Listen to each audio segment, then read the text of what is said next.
sure, as you know, as many people know about South Africa, it's one of the most unequal societies in the world. So it's a really challenging issue at the moment, COVID-19, because we have some very affluent people, we have quite a big middle class, and then we have a huge amount of people who are living on the breadline and not even living on the breadline, below the breadline, living in poverty, living in a tiny, tiny shacks that have no running water. Now, they've been told that what they need to do is wash their hands regularly.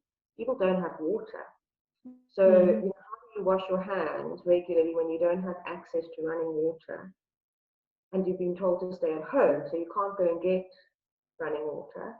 And you live in a shack that's kind of 3 by 3 with 5 other people, and you're told to social distance.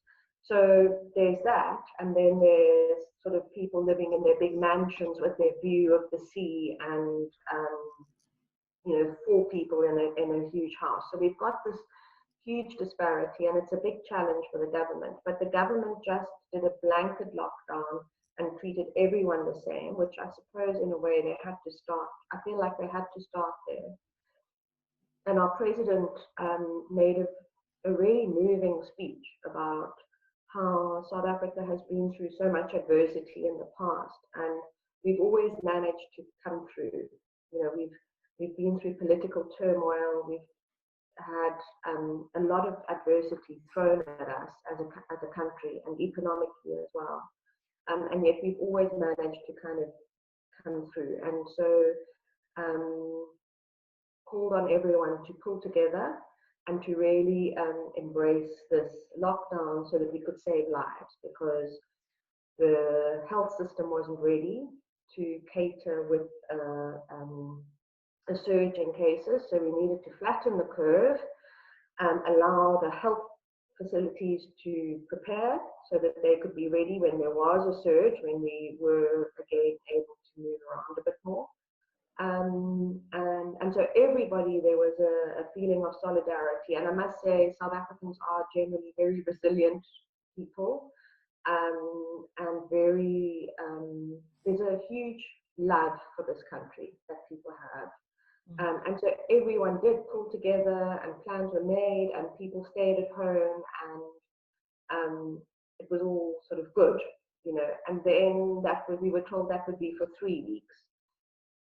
So everybody did that, and then a lot of people at that stage, because the initial infections that we've had in South Africa were all people who had traveled overseas.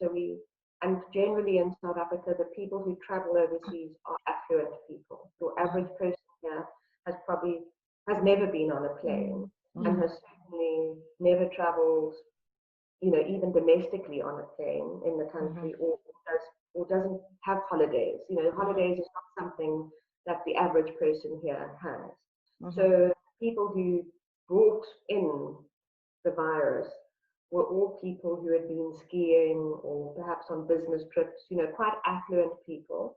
And initially, all of them were white people as well, according to the racial classifications here in South Africa. So that kind of gave this impression that, and I speak this just anecdotally, but a lot of people have this feeling that the impression was it was not a disease that everybody needed to worry about.